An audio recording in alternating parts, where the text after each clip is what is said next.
sangamule naw zomi akwa ma pe email te ong ki hack sak chidi ya mi khat on zat sak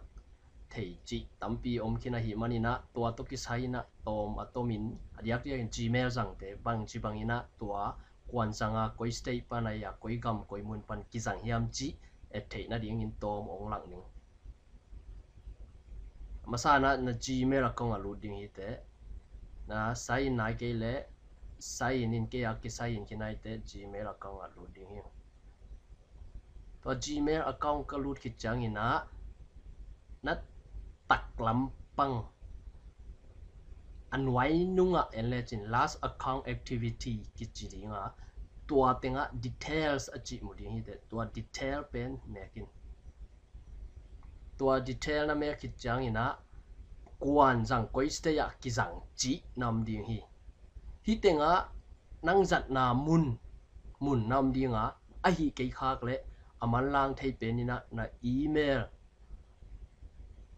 id password aman lang penin khekin bang hang hiam chi le hi tenga kwan janga koi stay ya koi gampan bang hun nai bang za bang ni chi chang dong ina ong lak ting hi to tom na ip address chi jong ong lak ting hi tenga pen ip address ki chi hi a hun pen hi tenga ong lak ding hi bang huna bang ni bang kha chi ong lak ding hi itenga atomin kian thei chi kong lak nop na hi abe sa hunina zomi laka amakai charu khamte ai zongina tang